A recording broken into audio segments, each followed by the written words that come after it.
Assalamualaikum warahmatullahi wabarakatuh. Hai semua, perkenalkan, nama saya Nurul Fauziah Nasution.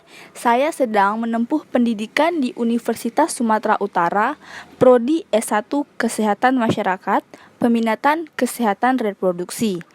Video ini saya buat untuk memenuhi salah satu mata kuliah saya, yaitu Antropologi Kesehatan Reproduksi, yang diampu oleh Ibu Rahayu Sanusi. Di sini saya akan menyampaikan terkait tradisi atau kebiasaan ibu pasca persalinan, kemudian mengaitkan tradisi tersebut dari segi kesehatan.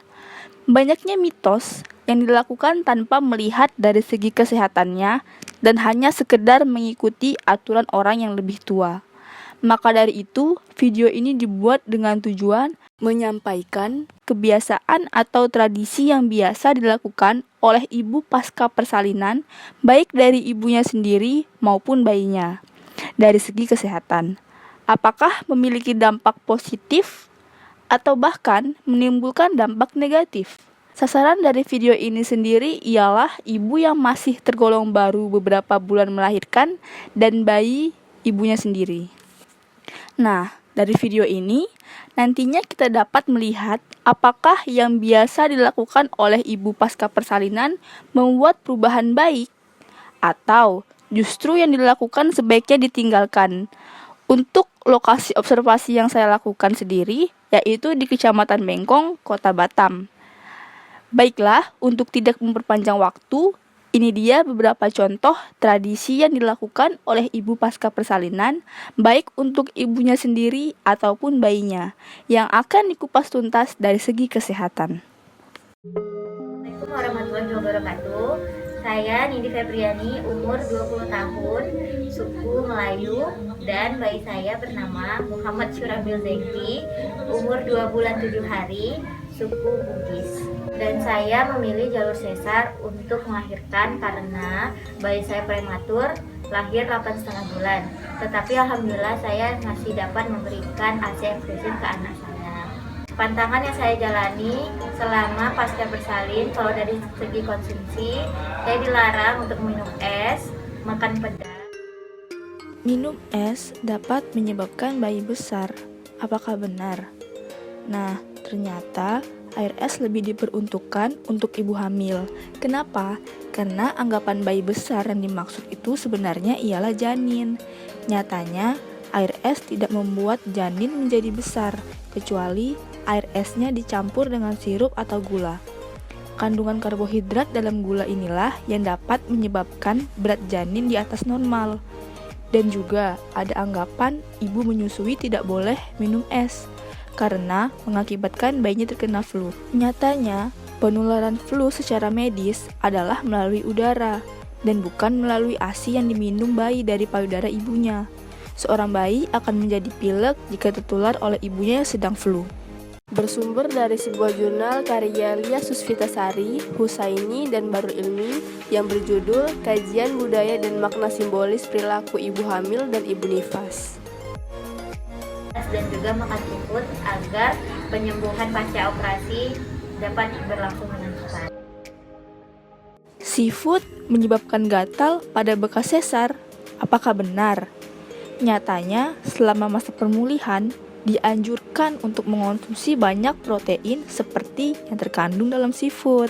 Bersumber dari sebuah jurnal karya Nurul Huda, Eka Febrianti, dan Diva De Laura yang berjudul Edukasi Berbasis Nutrisi dan Budaya pada Penderita Luka Kronis. Ikan gabus dapat membuat luka sesar cepat kering. Apakah benar? Nah, potensi ikan gabus dalam mempercepat proses penyembuhan luka sangat membantu meningkatkan derajat kesehatan masyarakat. Hal ini berhubungan dengan kandungan gizi yang terkandung dalam ikan gabus, yaitu albumin, glisin, dan Zn. Baik albumin, glisin, dan Zn penting untuk penyembuhan luka. Suplementasi Zn dapat membatasi kerusakan membran yang disebabkan oleh radikal bebas selama peradangan. Selanjutnya, Zn juga terlibat dalam sistem kekebalan tubuh, mulai dari sistem pertahanan oleh kulit.